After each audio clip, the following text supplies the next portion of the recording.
setiap kali dengar kata berhala, sihir, apa yang saudara pikirkan? Dukun Di Jakarta masih ada dukun juga.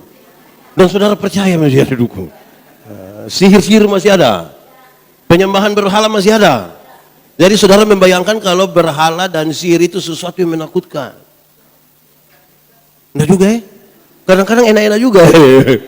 Iya bukti kalau tidak enak kan pasti orang tidak pergi toh. Tapi kan ada enaknya orang suka cari-cari dukun. Cari-cari dukun, cari-cari orang-orang sihir. Ya kira-kira begitu.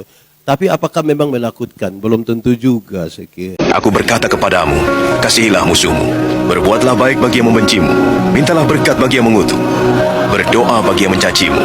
Kalau pipi kirimu ditampar, berikan juga pipi kanan. Aku yang memilih kalian. Bapak Ibu Saudara-saudara, Shalom. Kita ada di Pekan Doa dan hari pertama ini akan bicara tentang berhala dan sihir zaman sekarang. Kita semua akan bertolak dari pembacaan ini, Galatia pasal 5 ayat 16 sampai ayat yang ke-26. Mari kita buka Alkitab kita. Surat Galatia pasal 5 ayat 16 sampai ayat yang ke-26. Hidup menurut daging atau roh. Maksudku ialah hiduplah oleh roh, maka kamu tidak akan menuruti keinginan daging. Sebab keinginan daging berlawanan dengan keinginan roh, dan keinginan roh berlawanan dengan keinginan daging, karena keduanya bertentangan, sehingga kamu setiap kali tidak melakukan apa yang kamu kehendaki. Akan tetapi, jikalau kamu memberi dirimu dipimpin oleh roh, maka kamu tidak akan hidup di bawah hukum Taurat. Perbuatan daging telah nyata, yaitu percabulan, kecemaran, hawa nafsu, penyembahan berhala, sihir, perseteruan, perselisihan, iri hati, amarah, kepentingan diri sendiri, percideraan, roh pemecah, kedengkian, kemabukan, pesta pora, dan sebagainya. Terhadap semuanya itu, kuperingatkan kamu, seperti yang telah kubuat dahulu, bahwa barang siapa melakukan hal-hal yang demikian, ia tidak akan mendapat bagian dalam kerajaan Allah. Tetapi buah roh ialah kasih, sukacita, damai sejahtera, kesabaran, kemurahan, kebaikan, kesetiaan, kelemah lembutan, penguasaan diri. Tidak ada hukum yang menentang hal-hal itu. Barang siapa menjadi milik Kristus Yesus, ia telah menyalibkan daging dengan segala hawa nafsu dan keinginannya. Jikalau kita hidup oleh roh, baiklah hidup kita juga dipimpin oleh roh. Dan janganlah kita gila hormat, janganlah kita saling menentang dan saling mendengki. Demikian firman Tuhan. Berbahagia setiap orang yang mendengar firman, memelihara dan melakukan dalam hidup setiap hari. Shalom. Sekali lagi, shalom. Tema kita hari ini, nanti di bagian akhir baru kita perkenalan. Tema kita hari ini adalah berhala dan sihir zaman sekarang. Saya mau tanya dulu, setiap kali dengar kata berhala, sihir, apa yang saudara pikirkan? Dukun Di Jakarta masih ada dukun juga. Dan saudara percaya masih ada dukun. Sihir-sihir masih ada. Penyembahan berhala masih ada. Jadi saudara membayangkan kalau berhala dan sihir itu sesuatu yang menakutkan. Nah juga kadang-kadang enak-enak juga. Iya bukti kalau tidak enak kan pasti orang tidak pergi toh. Tapi kan ada enaknya orang suka cari-cari dukun. Cari-cari dukun, cari-cari orang-orang sihir. Ya kira-kira begitu. Tapi apakah memang menakutkan? Belum tentu juga saya kira. Berhala itu orang masih membayangkan penyembahan batu, kayu, ada korban ini, ada sapi, babi, tidak harus begitu. Berhala zaman yang sekarang ini masih terbawa juga dari dulu. Ada orang percaya bahwa berkat itu Tuhan yang atur, amin. Tapi di dia punya toko ada itu kucing yang ada ya di sini ada begitu. Berhala juga itu berhala juga itu. Yang kucing-kucing begini nih. Saudara masih percaya kalau berkat itu Tuhan yang atur? Ada amin di situ. Lalu itu kucing atur apa? Kucing-kucing itu. Ya, panggil-panggil saja supaya singgah. Jadi saudara-saudara jangan berpikir dia sudah seperti orang pisembah apa di mana. Tidak, kan kita bicara berhala hari ini toh. Yang zaman sekarang ini masih banyak orang bawa dari sana. Nanti khusus untuk yang zaman sekarang kita bicara 20 menit terakhir. Tapi di awal saya kasih ingat kita dulu. Masih banyak orang masih di situ. Mulutnya berkata-kata tentang Tuhan. Pengakuannya tidak kepada Tuhan. Saya mau tanya saudara, saya lahir besar di Soe. Jawabannya harus jelas, Soe. Itu artinya timba. Kalau Soe, sial itu. Jadi saya tidak lahir di kesialan itu. Saya lahir di Timba. Saya lahir besar di Soe. Kalau saya cerita tentang Soe, saudara percaya tidak? Saya lahir besar di Soe. Saya bercerita tentang Soe. Percaya atau tidak? Kalau saya lahir besar di Soe, lebih banyak cerita tentang Surabaya. Saudara percaya atau tidak? Nah, kenapa tidak mau percaya? Ada banyak orang mulutnya mengaku dia percaya Tuhan, dia orang Kristen, tapi sedikit-sedikit kalau dia sakit, pasti orang yang bikin. Mulut ini bicara tentang Tuhan, sedikit-sedikit darah Yesus berkuasa. Tuhan Yesus tolong, tapi sakit sedikit, pasti nenek di sebelah itu. Bayangkan ini, masih di Jakarta masih ada begitu. Masih ada begitu juga. Atau tidak tahu lagi. Lebih baik tidak usah tahu dengan itu. Ya, mulut kita mengaku percaya kepada Tuhan. Pengakuan kita sebenarnya bukan pada Tuhan. Kita masih percaya hal-hal begitu. Padahal dari kecil dulu kita diajar tuh percaya Tuhan. Saya ingat kami kan besar di kampung. Dulu saya kan lahir kira-kira 47 tahun yang lalu. Listrik belum ada di rumah saya. Kami nonton televisi itu masih yang hitam putih itu. Pakai aki. Nonton tiba-tiba akinya drop. Orang-orang dalam TV langsung patah begini. Terus biasa pemerintah lewat BKKBN putar film. Layar tancap putar di lapangan. Itu juga film-film KB lah. Kami pergi nonton. Saya pergi nonton. Yang menarik adalah pergi sore, pulang malam. Pergi masih terang, pulang sudah gelap. Harus lewat pohon beringin. Ngeri. Lalu apa yang harus saya lakukan? Tidak ada jalan lain. Hanya lewat itu pohon. Kan harus pulang. Tidak mungkin tidur di bawah pohon itu. Tambah menakutkan. Saya akan menyanyi. Ada 2 lagu andalan yang saya masih ingat sampai hari ini. Semoga saudara masih ingat lagu ini. Pertama. Dalam nama Yesus. Masih ingat lagu itu? Boleh kita nyanyi sama-sama? Boleh sambil tepuk tangan 3, 4. Dalam nama Yesus, dalam nama kemenangan. Dalam nama Yesus, dalam nama Yesus, iblis dikalahkan. Dalam nama Tuhan Yesus, siapa dapat melawan? Dalam nama Tuhan Yesus. Itu lagu pertama. Jadi mau lawan santet di sini cukup menyanyi dalam nama Yesus. Tidak usah cari santet baru lagi. Iya toh, jangan lawan santet pakai santet. Dompet teman itu. Oke, lagu kedua. Mau lewat itu dengan yakin sekali Yesus itulah satu-satu. Masih tahu lagu itu? Sambil tepuk tangan 3, 4. Yesus itulah satu-satunya. Apa? Penolongku yang sungguh. Ia berjanji akan kembali. Apa? Angkat kita semua. Oh, haleluya. Puji Tuhan. Upamu besar di surga. Oh, haleluya. Puji Tuhan. Upamu besar di surga. Itu yang saya mau sampaikan pertama. Berkaitan dengan tema kita. Tema yang baik saya kira. Untuk kita menilai, berefleksi ulang. Mungkinkah kita ini masih penyembah berhala ini? Yang dulu masih bawa yang tadi saya baru kasih contoh sapi yang kucing tadi. Kalimat pembukanya saya bilang begini. Segala sesuatu yang menggantikan Tuhan namanya berhala. Segala sesuatu yang menggantikan Tuhan berhala. Ada suami-suami yang merokok, terus mereka bilang, kalau habis makan tidak merokok, mati kita. Berhala, itu sudah berhala itu. Di sini ada yang begitu? Siapa punya suami, jujur saja dia. Jadi apa saja yang kita sangat menggantungkan diri kepadanya, dia telah menjadi apa? Berhala, apa saja. Karena pengakuan kita harus pada Tuhan. Kalau kita menggantikan segala sesuatu, seolah-olah dia lebih tinggi dari Tuhan, dia telah menjadi berhala. Sihir. Waktu bicara tentang sihir, apa yang saudara pikirkan? Api keluar.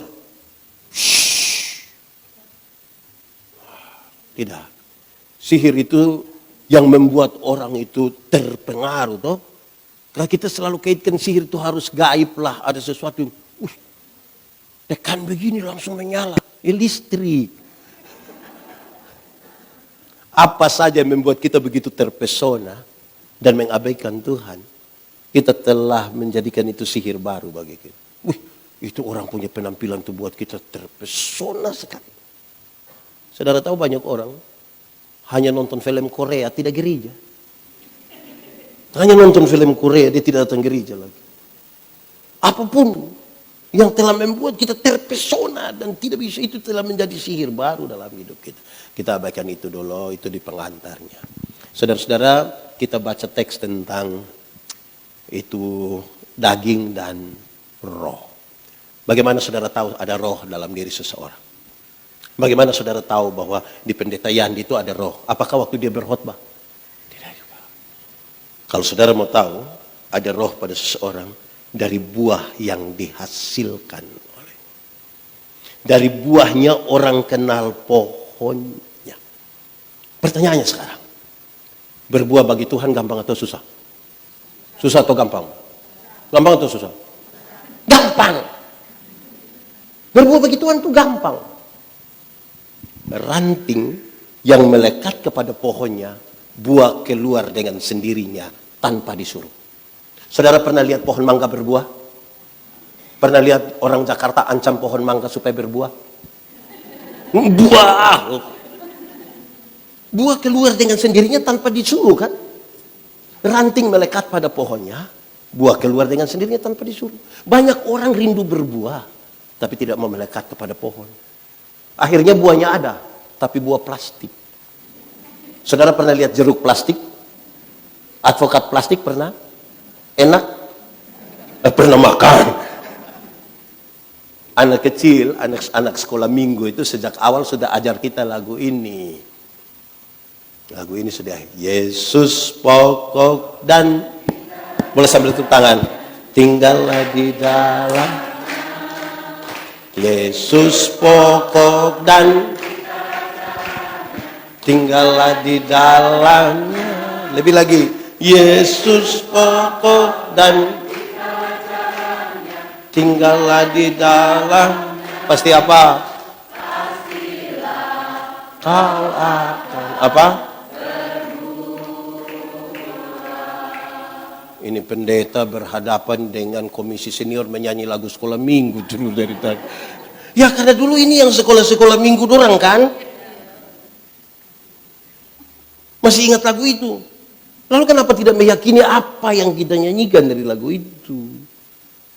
Di SD, SMP orang sudah belajar, anak-anak kita sudah belajar. Ada satu pohon yang mencari makanan bagian pohon namanya, dari akar dia kirim kemana? Daun melalui batang. Sampai sana ada proses apa? Oh ya.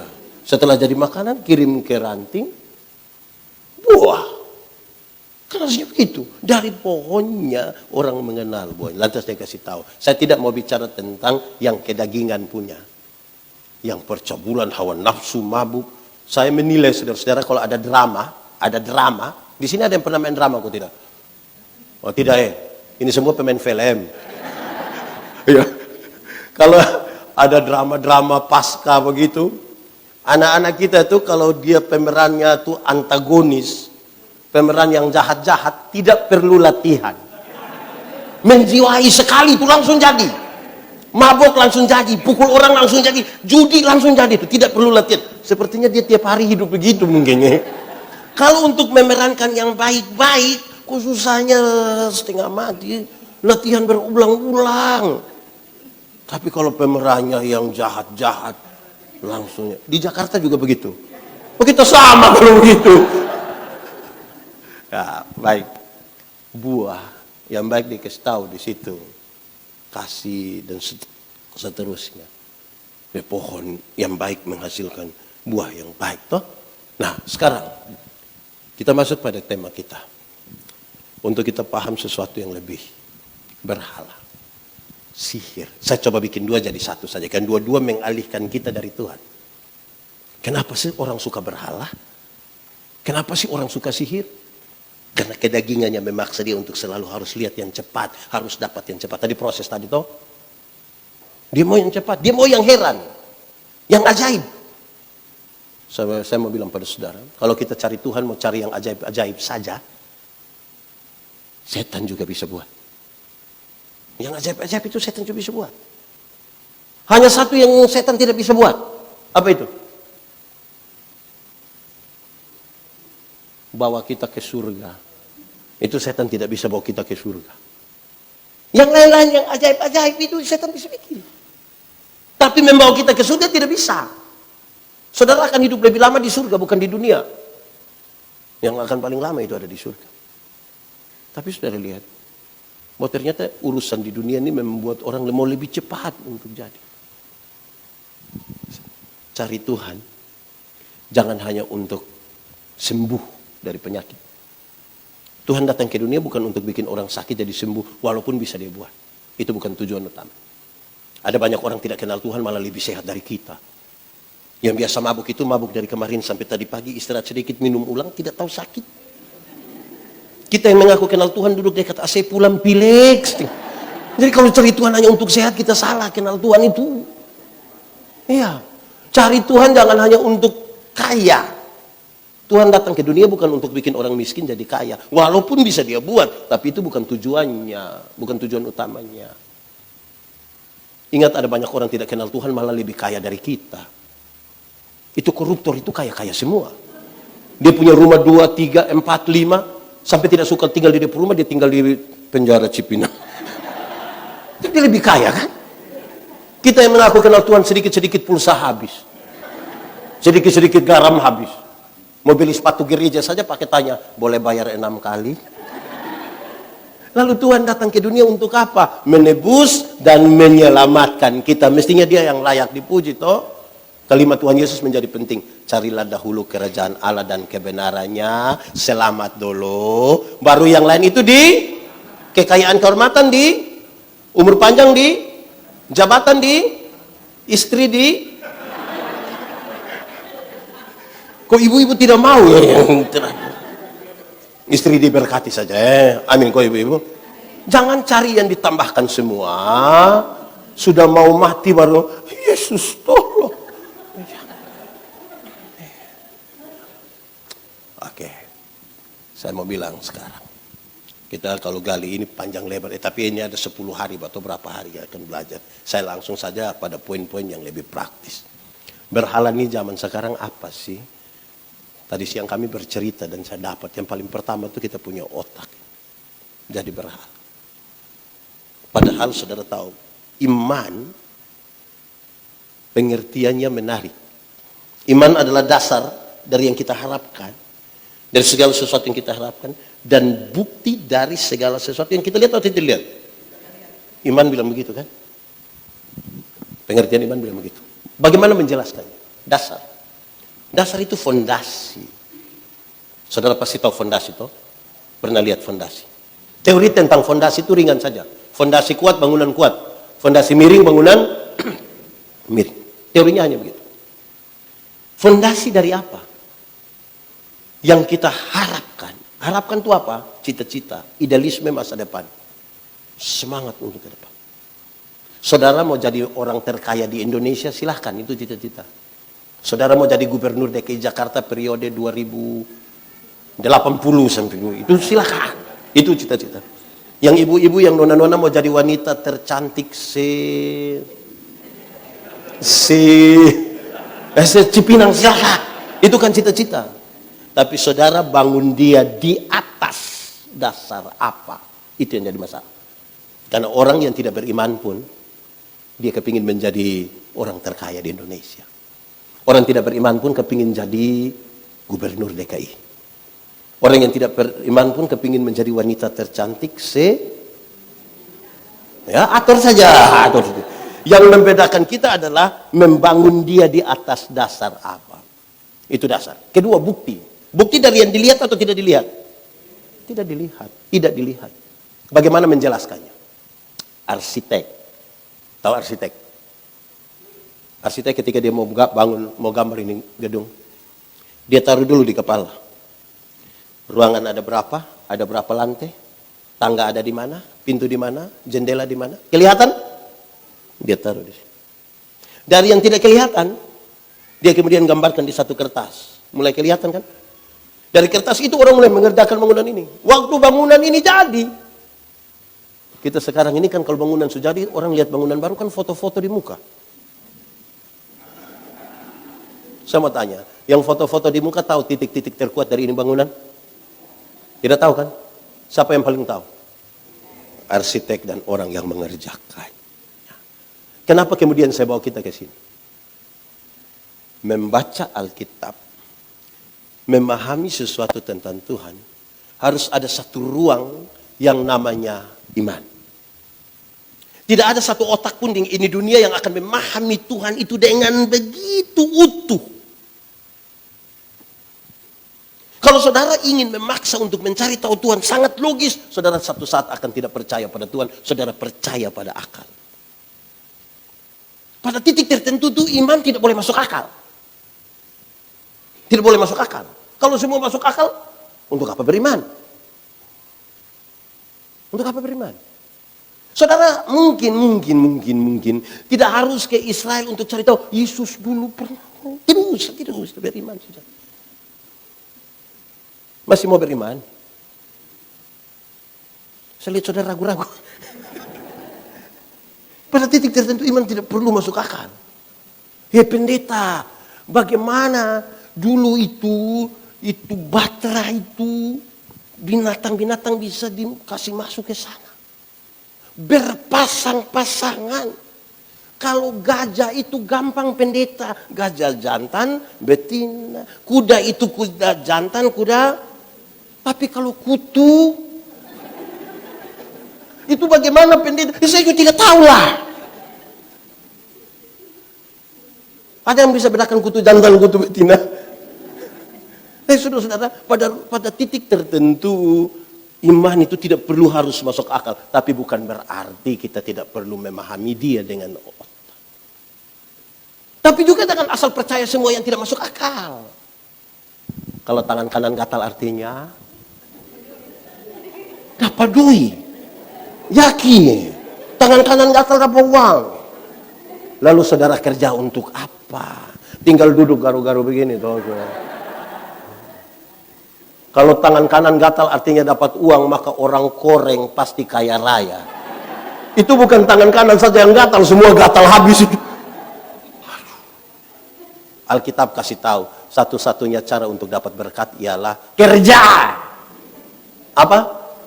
Kerja, bukan gatal, kerja. Masa duduk begini-begini. Kadang-kadang kita percaya pada sesuatu yang aneh. Dan meyakini itu betul-betul. Biasa saya ada di banyak tempat di Indonesia.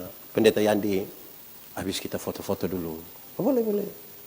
Pas kami mau foto ada yang dari belakang bilang, jangan 3 orang, jangan 3 orang. Kalau foto 3 orang nanti mau bunuh dia gampang. Tinggal bayangkan masih percaya sampai hari ini. Di Jakarta ada yang masih percaya begitu? Masih? Suruh pindah ke pedalaman timur. Zaman Sumaju begini masih percaya foto 3 orang 1 mati. Memang ini otak ini penting juga. Kasih Tuhan Allah dengan segenap hati sudah betul, segenap jiwa juga betul, tapi juga dengan segenap. Satu saat minggu kedua bulan Desember kami ada di gereja. NTT itu daerah yang intensitas hujannya sangat kecil, sangat rendah. Sudah minggu kedua bulan Desember hujan belum turun. Takut kekeringan di tahun berikutnya. Terus dengan beberapa orang saya bilang, hujan belum turun. Orang bilang, proyek Pak, proyek. Jadi saya heran, apa urusan proyek dengan hujan? Orang bilang, pendeta, akhir tahun begini proyek pemerintah banyak. Jadi orang tutup hujan. Saya bilang, hujan bisa ditutup? Bisa. Bagaimana menjelaskan? Saya bayangkan penjelasannya ilmiah. Ilmiah artinya masuk akal dan bisa dipertahankan terus-menerus. Saya bayangkan awan hitam kalau sudah berkumpul begitu, tembak pakai sinar laser kah? Atau pakai efek kaca pantulkan cahaya supaya. Saya bayangkan begitulah. Ternyata dia bilang, bukan itu. Permisi pendeta, Kita tinggal buang pakaian dalam di atas rumah. Hujan tidak turun. Saya tanya, itu celana dalam merek apa itu? Yang kalau buang hujan tidak turun, kita Kalau hujan bisa ditutup, Jakarta ini tidak akan pernah ada banjir. Tinggal semua warga Jakarta pegang dia punya. Terus gubernur hitung, 1. Sudah percaya Tuhan lagi, zaman sudah modern, tolong jangan disesatkan dengan pikiran-pikiran yang tolong dulu. Amin kok. Kadang-kadang kita punya otak ini jadi soal. Otak. Saudara tahu, cara berpikir membentuk tindakan. Tindakan membentuk, tindakan berulang-ulang menjadi kebiasaan, kebiasaan menjadi budaya, budaya menjadi karakter. Jadi mulai berpikir yang benar. Ini kalau pikir tutup hujan, repot itu. Jadi di sini kita punya soal. Apa sih yang kita isi di sini tentang Tuhan? Apa sih yang kita isi di sini tentang ibadah? Karena kadang-kadang ini menjadi berhala. Kalau tidak, kadang-kadang kalau kita tidak bisa masuk akal, lantas kita bilang, kalau begitu tidak. Banyak orang memberhalakan pikiran-pikiran. Tuhan Allah menciptakan manusia laki-laki dan perempuan. Ada pola yang sengaja Tuhan Allah biarkan supaya kita kelola dia supaya hidup makin lama. Ada banyak. Tapi saya sebutkan satu dalam kaitan dengan pemberitaan ini. Yang laki-laki, dari ini soal pola berpikir. Laki-laki cenderung rasional. Makanya laki-laki, bapak-bapak, suami-suami kalau bicara selalu bilang, saya pikir. Ibu-ibu karena banyak pakai perasaan, makanya ibu-ibu kalau bicara selalu bilang, saya rasa. Bayangkan kalau menikah 20 tahun, satu hanya saya pikir, satu hanya saya rasa. Lama-lama tetangga yang orang Kupang akan bilang, surasa. Jadi hidup tidak bisa pakai pikiran saja. Mesti ada penyeimbang yang lain. Perasaan. Lebih dalam dari itu adalah iman. Amin. Penghargaan boleh. Tapi kadang-kadang kita sibuk. Orang tua masih hidup, kita tidak urus. Orang tua mati baru kita sibuk, kalau kasih masuk rumah, kaki duluan, kepala duluan, badan. Apa sih yang di situ? Pak harus dari matahari naik. Aduh, kita repot. Yang hidup itu yang urus. Saya bilang di mana-mana, kalau orang tua masih hidup itu, beli memang kasih dia sepatu. Biar dia pakai sepatu. Ini orang tua hidup di kampung tidak pakai sepatu, tidak ada alas kaki sampai dia punya jari kaki terbuka besar begini. Sudah mati beli sepatu. Sepatu mana mau masuk di jari yang belum tidak bisa. Akhirnya dia tidak kasih pakai, dia sandar. Ada harga lagi di sini. Saudara lihat kita ini aneh toh. Di Jakarta masih ada yang begitu. Sepatu masih begini itu beli. Jangan sepatu sudah begini baru beli. Dia mau naik begini ke surga. Ada kebiasaan baru, entah baru lama saya tidak tahu lah. Tapi ada kebiasaan kita tuh aneh. Orang meninggal di dalam peti sudah taruh baju lagi, Alkitab baru 1. Mayat mana baca Alkitab? Yang dia hidup saja dia tidak baca. Buta huruf lagi. Saudara kasih Alkitab baru. Ini Kristen loh. Masih ada di Jakarta. Mau pindah sekarang. Zaman sudah terlalu maju ini. Tambah orang beriman. Mesti jadi tindakan sudah. Jadi kalau kita bicara, masih ada juga yang dari dulu yang kita bawa hingga hari ini. Tapi saya tambahkan sekarang bahwa di zaman modern ini, berhala pertama kita ada cara berpikir kita. Kedua, materi. Materi itu serius sekali. Mulai kenapa materi penting? Ukuran-ukuran kita tuh materi. Apa yang kita dapat? Pak, gereja, kita berpikir, siapa khotbah? Dapat apa di sana? Untuk apa? Itu materi. Atau uang atau lain-lain. Bisa disentuh, bisa diraba, bisa dibayar. Orang akan lebih tunduk kepada. Cara kita menyapa orang ini aneh. Saya tidak tahu di Jakarta. Kami di daerah itu menarik. Kalau acara-acara kenegaraan, yang bawa acara bilang, gubernur Nusa Tenggara Timur yang kami hormati, Bapak Ibu Pendeta yang kami muliakan, Ibu Guru yang kami kasihi. Kalau pagi-pagi penjual sayur lewat, kita panggil bilang apa? Sayur. Cara hormat kita semula beda tuh. Orang tua kalau kita tanya, Ibu, anak-anak berapa? Anak-anak ada 4 pendeta. Terus dorang kerja di mana? Puji Tuhan pendeta, anak 4 yang 3 sudah jadi manusia. Anak 4 orang yang sempat jadi manusia, lalu yang satu apa? Yang satu apa ya? Karena ukuran-ukurannya materi. Ukuran-ukurannya materi. Makanya banyak mertua. Di sini ada yang sudah jadi mertua. Ada. Lebih sayang anak yang agak kaya kan? Yang kirim susu setiap bulan. Karena ukuran-ukuran kita materi. Yang bisa disentuh, bisa diraba, bisa dibayar, yang bisa dinilai. Lantas itu kita pikir itu baik. Mantap. Akhirnya saudara tahu, banyak orang mulai berteologi sukses. Belum kaya masih berdosa itu. Kaya baru, kalau kaya itu baru berkata ada itu. Kalau tidak miskin itu berdosa, itu ada dosa. Saudara bisa bayangkan. Jadi materi itu menjadi berhala baru bagi kita. Orang di waktu menyembah, datang ke gereja, kalau ada tawaran materi yang besar, dibatalkan gereja. Ada satu video saya yang beredar cukup luas ketika saya bilang begini. Kalau jam 5 ibadah, jam 5 pesta, pilih mana? Jam 5 ibadah, jam 5 pesta, pilih mana? Pilih mana? Pilih pesta juga tidak apa-apa. Jangan terlalu rohani-rohani juga lah. Jadi tidak usah terlalu rohani. Pilih pesta tidak apa-apa. Yang menjadi soal adalah alasan kita memilih. Ada orang tua saya tanya, Bapak, kenapa tidak pergi ke pesta? Tidak pergi ibadah tapi ke pesta. Dia, aduh pendeta, minta maaf, tuan rumah undang langsung. Kalau tuan rumah itu undang langsung kan kita rasa, aduh, apa itu orang pimpinan lagi, orang kaya lagi, dia undang dulu pada saat. Tapi kalau pendeta yang dia tanya jangan jawab begitu. Bapak, kenapa tidak ibadah tapi pesta? Pendeta, minta maaf tuan rumah undang langsung. Oh, Bapak mau Tuhan undang langsung. Ada di sini yang mau Tuhan undang langsung? Supaya kita minta Tuhan undang dia sekarang. Jadi materi ini, kadang-kadang materi itu tidak berdosa, tidak ada yang salah di itu materi, tidak ada yang salah. Cara pandang kita terhadap materi yang biasa jadi masalah, orang hidup dalam kedagingan.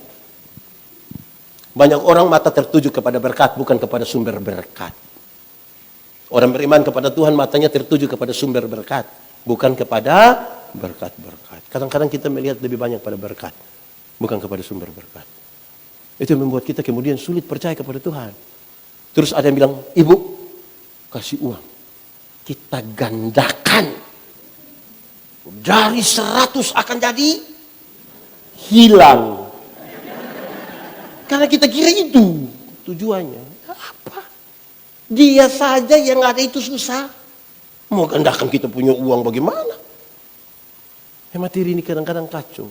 Dulu ada anak-anak muda. Pegang apa ya? Di kampung bilang obat nona. Obat nona, apa ya obat nona itu? Macam ke supaya yang cewek-cewek itu suka itu. Nama apa kalau di Jakarta itu? Kayak begitu-begitu. Jadi dong kasih tahu, itu anak muda punya pelet itu ada 18. Jadi saya bilang coba panggil dia datang. Dia datang, oi, kau ada pelet itu? Yuk. Mau? Coba kasih kau punya cewek punya foto. Dia kasih keluar ini nona. Saya bilang, yang begini masih pakai pelet. Sudah berdosa lagi begini. Yang saya maksudnya begini, loh kalau sudah begitulah cari artis siapa lah begitu toh. Iya toh? Masih begini, tetangga lagi tinggal dikasih tahu kawin. Sudah kadang-kadang kita tuh sampai jadi kacau dengan kita punya hidup hanya karena berpikir sesuatu yang pintar sekali. Hidup ini butuh proses, amin kok. Jangan ini dulu ada satu binatang namanya ayam. Sekarang juga ada ayam tuh. Ayam dulu itu dibedakan atas ayam jantan dan ayam betina. Tapi tiba-tiba muncul ayam potong. Akhirnya ayam yang tadinya hanya ayam, sekarang menjadi ayam kampung. Karena sudah ada ayam potong. Akhirnya buat kita manusia yang pusing. Apakah ini ayam kampung yang dipotong atau ayam potong yang di kampung? Kita jadi pusing sendiri. Tapi poinnya jelas. Ayam kampung itu kita pelihara barang setengah tahun, masih kecil juga. Tapi dia punya daging enak kok tidak? Kalau dijual mahal tidak? Kalau betina bertelur kok tidak? Karena dia berproses. Ya toh? Ayam potong, kita baru pelihara 1 bulan, itu dia punya mata sudah besar begini. Itu kalau lihat pakai kaca pembesar itu, kalau lihat langsung juga begini. Tapi itu ayam itu kalau motor gas-gas di samping, besok itu ayam mati. Yang tidak berproses dengan baik, itu jalan-jalan pintas. Aneh sudah kita hidup. Jadi jangan sampai untuk kepentingan materi, mata kita tidak tertuju kepada Tuhan, dan kita mencari jalan-jalan pintas. Dia telah menjadi berhala baru. Materi itu penting. Tapi jangan sampai dia sebegitu penting sampai menarik kita, menghipnotis kita untuk tidak lagi percaya pada Tuhan. Itu jadi soal. Masalah kita di situ. Proses. Supermi itu masak cepat atau lama ya? Teorinya cepat. Kalau kita tidak ambil keputusan dia jadi lama.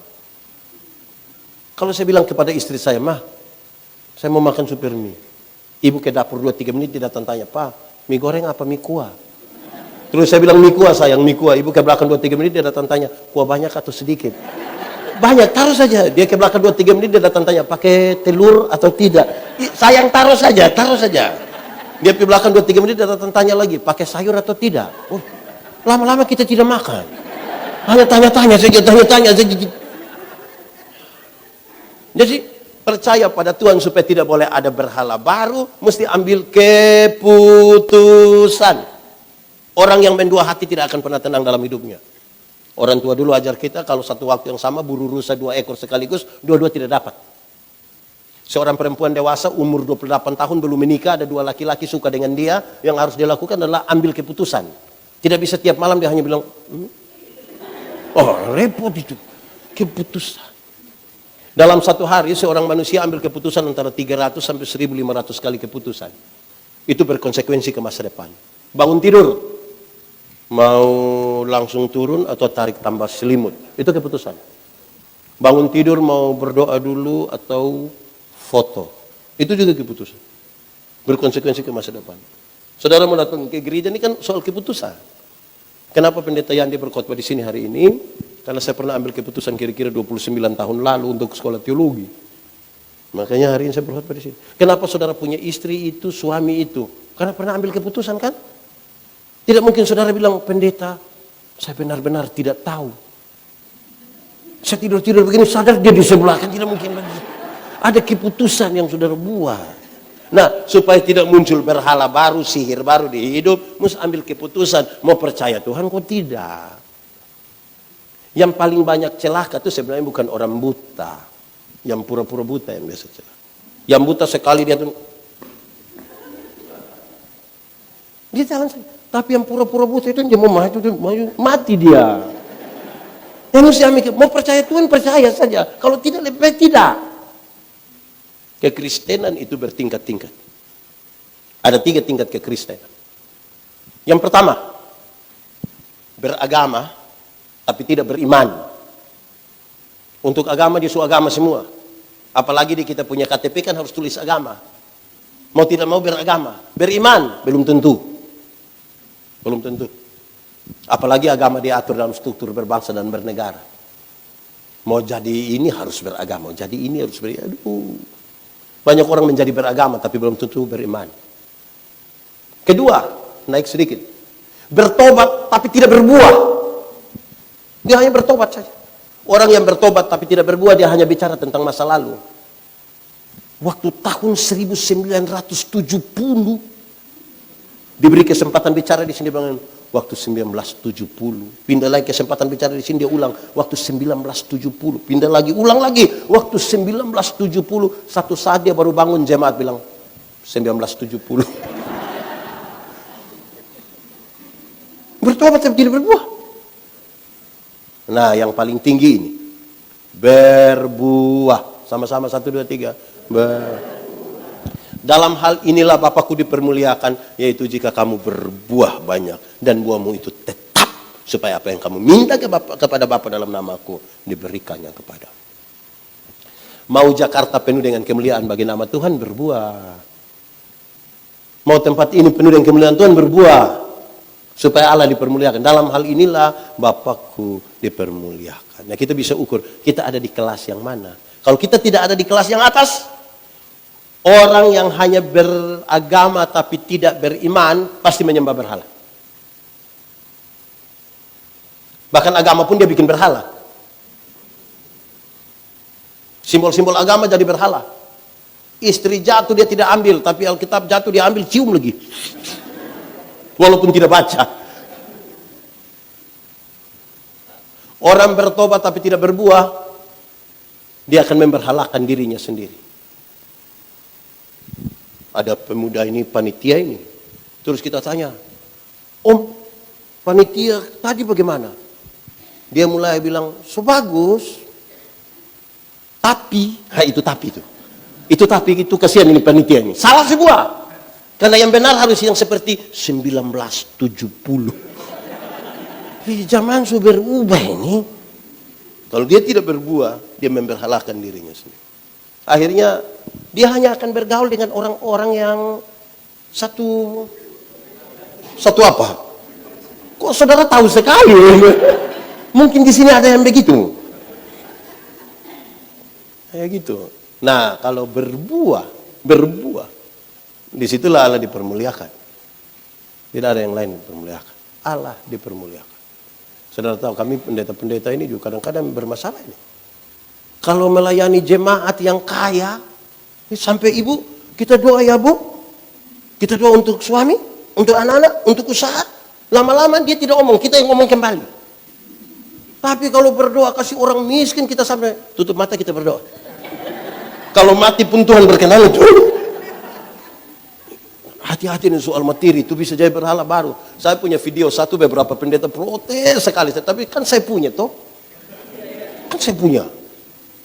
Saya bercerita, ada pendeta pergi satu acara, duduk dekat ada nenek-nenek tua. Ini nenek bilang, pendeta, tanggal 14 nanti bisa pimpin ibadah di rumah kah? Terus, aduh saya sibuk nenek, saya sibuk. Nanti penatua yang pergi ya? Iya, tidak apa-apa pendeta, tidak apa-apa. Mereka ambil makanan, duduk sambil makan. Cerita-cerita basa-basi pendeta tanya, Ibu, mau bikin acara apa di rumah? Terus ini ibu bilang, oh tidak, anak laki-laki saya yang pertama itu baru saja dilantik jadi komisaris bank. Jadi dia ada mau titip berkat sedikit. Pendeta bilang, sabar dulu, tanggal berapa ibu? Tanggal berapa? Tanggal berapa? Ibu bilang tanggal 14. Oh, saya kira tadi bilang tanggal 4. Kalau tanggal 4 saya sibuk, tapi 14 boleh ibu, boleh. Saudara lihat materi ini bisa bikin kita berperilaku aneh.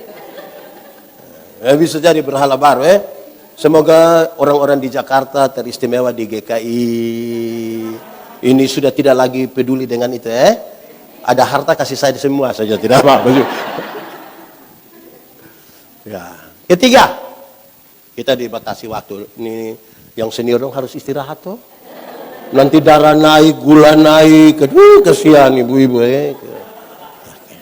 Ketiga, berhala di zaman sekarang yang baru ini adalah perkembangan ilmu pengetahuan dan teknologi.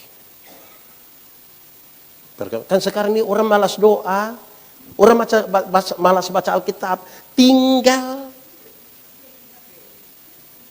tahu juga. Tinggal. Data. 2022 Januari, jumlah penduduk Indonesia itu kira-kira 274 sekian-sekian. Berarti 275 juta. Dari 275 juta, Ada 330 juta lebih di antaranya itu terkoneksi secara mobile. Berarti ada satu orang pegang handphone 2 sampai 3. Dari lebih dari 330 ada 220 juta di antaranya aktif internet minimal 8 jam per hari. Minimal 8 jam per hari. Dari 220 juta itu ada 170 juta aktif media sosial. YouTube, Facebook, apalagi WhatsApp dan lain-lain. Pertanyaannya, apa sih daya tarik dari itu TikTok itu? Sampai semua orang mau pergi ke TikTok tapi tidak mau datang ke gereja. Apa sih daya tarik dari itu perkembangan? Oh, jawabannya ada 2. Satu, daya tariknya adalah keseruan. Seru-seru toh. Dulu kan kita masih pakai tustel. Itu filmnya hanya 12, 24, dan 36. Ekstranya berapa? 2. Itu pun satu sudah habis di studio. Makanya kalau kami foto zaman dulu, bapak-bapak, laki-laki itu gayanya hampir sama semua. Rata-rata kami dulu itu foto gaya pemain bola semua. Karena fotonya satu kali. Tidak ada seru-serunya kan foto satu kali. Ibu-ibu itu kan fotonya kan selalu cari sudut-sudut, ada standar, ada begini, gantung tas baru. Kan hanya satu kali. Beda dengan dunia digital masa kini kan. Oke, semua kaki di atas. Macam seru-seru begitu orang suka. Daya tarik begitu. Dan saudara tahu akhirnya gereja itu mesti seru-seru. Kalau gereja tidak seru orang, pendeta apa khotbah tidak seru? Jadi di mana ada gereja seru orang suka pergi. Kalau kurang seru, tapi di sini tidak terlalu seru.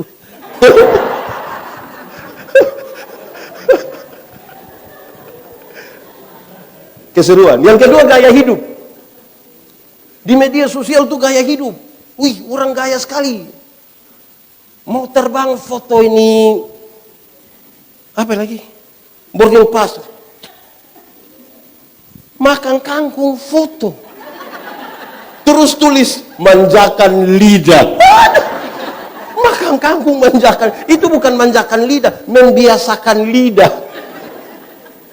Itu jadi daya tarik dan semua orang pergi ke situ. Karena soal gaya hidup. Jadi perkembangan ilmu pengetahuan itu bisa jadi berhala baru bagi kita. Saudara lihat. Bisa online berjam-jam kan? Bisa kan? Mampu membaca Alkitab berjam-jam. Semua orang punya story dia lain. Tapi kalau kita bilang, baik Bapak Ibu semua pembacaan hari ini telah ambil Yohanes pasal dia,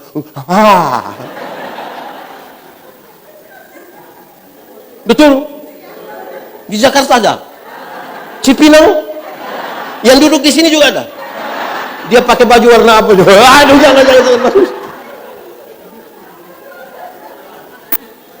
Saya tanya beberapa orang, ada yang susah tidur, ada yang susah tidur.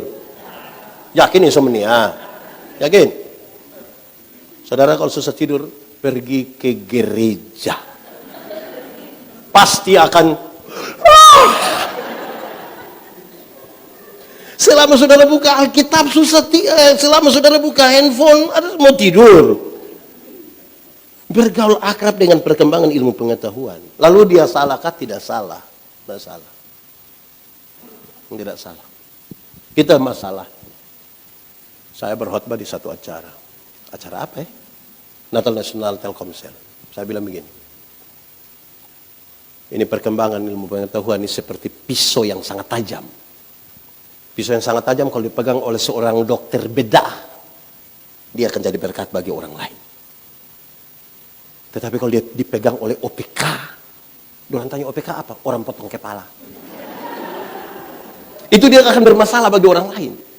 Soalnya sekarang perkembangan ilmu pengetahuan ada di tangan siapa? Kalau di tangan orang yang beriman, dia pakai itu untuk jadi berkat. Kami pendeta ini repot khotbah di situ, persiapan, pakai berdoa. Istri bilang, papa tunggu kita masih siap khotbah. Datang jemaat separuh kita boleh sibuk khotbah, dia buka. Di sini juga begitu. Ada itu ibu-ibu atau bapak-bapak. Jadi dia telah menarik perhatian kita begitu kuat, kita terhipnotis. Sampai-sampai mendengarkan sudah tidak lagi. Foto-foto, orang suka sekali itu aplikasi yang kalau umur 60 masih bisa ke 23. Orang suka sekali, waduh ternyata mami cantik sekali. Aplikasi. Jadi tergantung di tangan siapa. Jadi perkembangan ilmu pengetahuan itu bisa jadi masalah baru bagi kita. Banyak orang akan percaya pada itu. Bukan itu jadi berhala masa kini. Sekarang kan semua tinggal tekan-tekan begini. Saya berkhotbah tentang doa. Saya bilang, hei jemaat, doa itu relasi, bukan kata-kata. Doa bukan kata-kata, doa itu relasi. Kalau saya dengan pendeta Andre, kami dua punya relasi, kami dua teman baik, kami saling kenal. Beliau naik motor, saya jalan kaki, ketemu saya di jalan tanpa saya minta dia berhenti, karena kami dua punya relasi. Pendeta, mau kemana? Naik, karena kami dua punya relasi. Kalau kami dua tidak ada relasi, kami tidak saling kenal. Saya jalan kaki, beliau naik motor. Ketemu saya di jalan, beliau berhenti juga, tapi dia tanya, ojek ke Pak? Relasi lebih kuat dari kata-kata. Ya toh? Saudara bisa berkata-kata dengan orang yang saudara tidak kenal sama sekali. Pernah kok tidak, waktu satu kali saudara telepon, tiba-tiba ada satu suara bilang begini, nomor yang Anda tuju tidak dapat dihubungi. Pernah? Suara perempuan atau suara laki-laki? Perempuan. Dari Jakarta Timur atau Jakarta Barat ya? Kita tidak kenal tapi dia bisa bicara dengan kita. Jadi doa bukan kata-kata, relasi. Saudara lihat, apalagi di Jakarta. Saudara mau masuk satu mall, pas mau masuk itu nona bilang, tempelkan kartu Anda. Pas kita tempel uang keluar, terima kasih. Ini nona dari mana dia? Dunia sekarang sudah seperti itu semua. Jangan sampai kemudian kita lebih percaya pada perkembangan ilmu pengetahuan dan teknologi. Semua kita cari di internet. Oh ternyata ini belum bicara. Ya toh. Jadi jangan sampai saudara pikir begitu. Kadang-kadang saudara kita bertengkar di gereja itu hanya soal perkembangan. Dua orang di gereja sana saja sudah pakai kamera yang digital. Pendeta punya kepala itu yang botak jadi gondrong. Kenapa kita pakai? Jadi kita ribut di soal-soal itu. Tidak pada substansi yang lebih. Dua orang di sana. Hati-hatilah. Supaya jangan sampai perkembangan ilmu pengetahuan itu biasa. Perkembangan ilmu telah menjadi pisau yang sangat tajam. Tapi pisau yang tajam harus dipegang oleh orang yang baik toh. Ibu-ibu ini kalau pegang pisau di dapur kan baik toh. Jadi sayur toh. Bukan ancam suami toh. Dia pegang oleh orang baik, dia jadi baik. Nah saudara lihat sekarang. Itu baru 3 hal yang menjadi perlindungan kita untuk kita hidup. Ini persoalan di mana? Persoalan karena kita hidup menurut daging. Dalam kehidupan yang menurut daging itu saudara. Kan ada banyak hal yang tadi disebutkan di ayat-ayat sebelumnya. Oh ternyata ini semua kalau kita rindu itu, kita tidak akan puas-puasnya. Mau cari-cari. Manusia ini kan biar segala sesuatu sudah isi kepada hati manusia tetap masih kurang. Hati manusia lebih luas dari isi dunia. Lebih luas. Biar kita isi dunia masih kurang. Karena manusia selalu ada satu kata, tidak puas. Dia jalan kaki, terus dia berdoa, Tuhan, ya, kasih saya sepeda 1. Tuhan kasih dia sepeda 1, dia naik 2-3 bulan, dia berdoa, Tuhan, naik sepeda memang enak, tapi tanjakan yang di sana itu Tuhan. Itu aduh kaki itu. Dia kok mau apa? Tuhan kasih saya motor 1. Tuhan kasih motor 1, dia naik 5-6 bulan, dia doa lagi, Tuhan, naik motor memang enak, tapi istri saya beratnya 80. Anak 3 orang baru montok-montok semua. Setiap kali motor bunyi, dorang 4-4 mau naikkan ini motor bawa masalah baru dalam kami punya rumah tangga. Jadi, kalau boleh mobil 1 kok Tuhan. Tuhan kasih mobil 1, naik 1 tahun doa ulang. Tuhan naik mobil memang enak. Tapi anak perempuan yang pertama sudah kawin dengan laki-laki di pulau sebelah sini, pulau apa? Nah, pokoknya ada pulau satu di Kepulauan Seribu situ. Masa mau ke pulau pakai mobil? Jangan kau punya mau. Kapal laut satu boleh Tuhan. Tuhan si kapal satu pergi ke sana, lihat anak, lihat mantu, lihat cucu, pulang doa lagi Tuhan. Naik kapal memang sampai pulau sebelah, tapi aduh. Jadi helikopter satu. Lalu apa yang bisa isi itu semua? Bersyukur. Kalau orang tahu bersyukur, dia tahu bagaimana memuliakan Tuhan. Dia tahu memuliakan. Bersyukur. Bersyukur itu pesta? Tidak.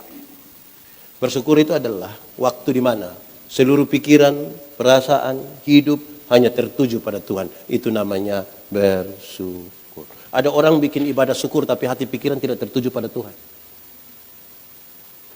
Ibadah syukur hari ulang tahun GKI Elok yang ke 35.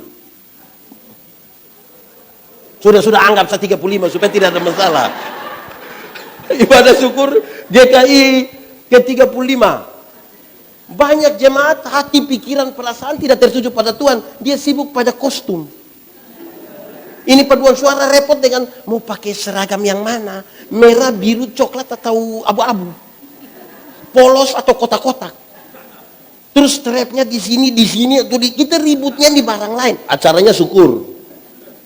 Hati, pikiran, perasaan tidak tertuju pada Tuhan. Nah, itu repot toh. Bagaimana nanti kita tidak? Akhirnya ketika nanti ada satu menyanyi di sini, aduh, penilaian lebih banyak. Wow. Di sini paduan suara ada berapa? Banyak. Itu repot. Kalau hati tidak diisi, laki-laki itu melihat laki-laki, tapi perempuan itu, laki-laki melihat perempuan, tapi perempuan melihat perempuan. Kami bapak-bapak, suami-suami, laki-laki ini kalau duduk sama-sama ada perempuan cantik satu masuk serempak, kami punya kepala akan begini. Tapi kalau istri di sebelah dan lihat begitu akan jadi masalah, perempuan cantik itu masuk, kami punya kepala tetap saja. Hanya mata yang pindah. Laki-laki begitu. Tapi perempuan melihat perempuan. Ibu-ibu, nona-nona duduk sama-sama, terus ada laki-laki ganteng satu masuk, mereka biasa-biasa saja, tidak histeris. Kalau ada yang reaktif, ringan saja dia lakukan. Jangan coba-coba yang masuk itu ibu-ibu. Rok agak pendek, tas agak besar, sepatu agak tinggi. Itu saudara lihat ibu-ibu punya siku dan bibir. Ibu-ibu itu masuk untuk dia kasih tahu teman di sebelah, dia pakai siku bilang. Yang di sebelah lihat baru dia pakai bibir bilang. Di GKI sini ada begitu. Itu ibu-ibu ada di sini juga. Kadang-kadang 3, 1, 2.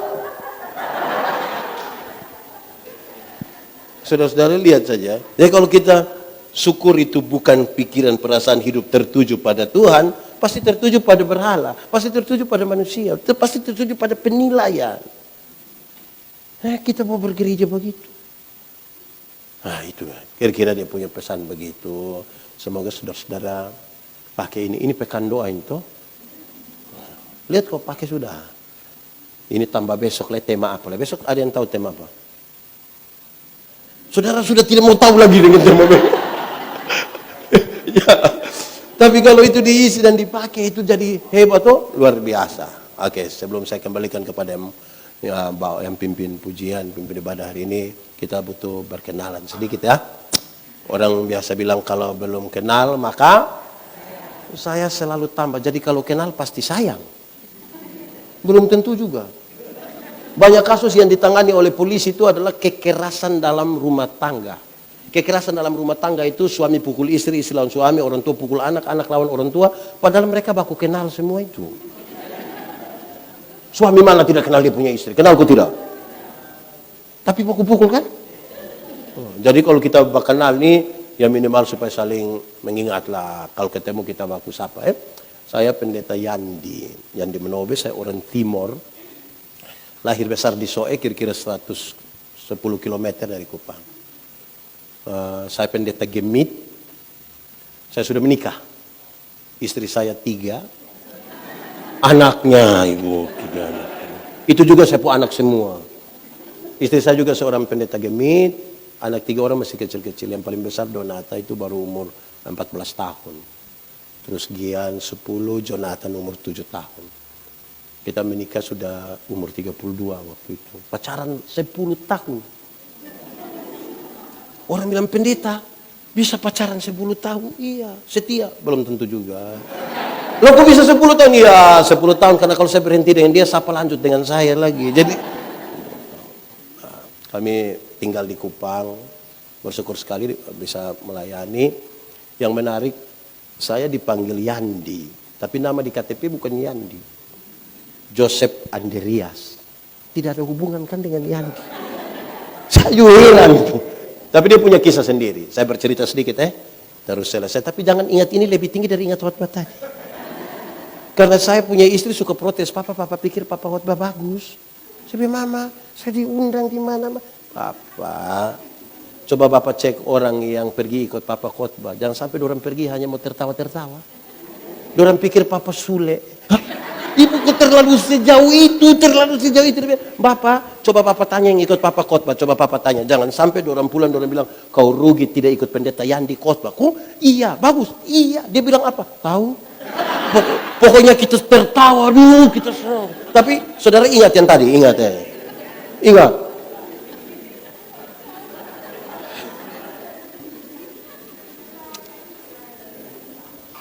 Saya lahir kira-kira 47 tahun lalu di satu tempat di Soe itu namanya Umemanekan. Bahasa itu berarti Umemanekan itu artinya rumah kasih. Di sini kan ada orang timur toh. Tidak usah angkat tangan. Kita punya muka sama semua, jadi kita usah kita baku tahu. Ya, oke.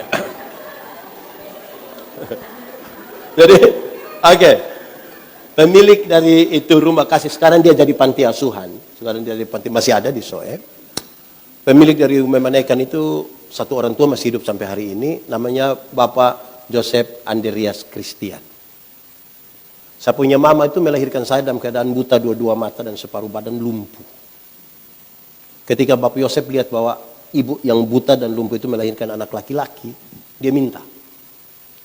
Anak itu kasih dia punya nama. Makanya jadinya saya nama ikut dia, Joseph Andreas. Puji Tuhan, 10 tahun 11 bulan kemudian mama sembuh. 2 mata bisa melihat, badan yang lumpuh tadi sudah pulih kembali, normal.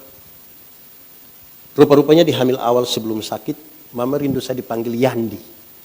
Tapi kan sudah 10 tahun, surat-surat semua, akte lain-lain sudah Joseph, maka Yandi menjadi panggilan di rumah.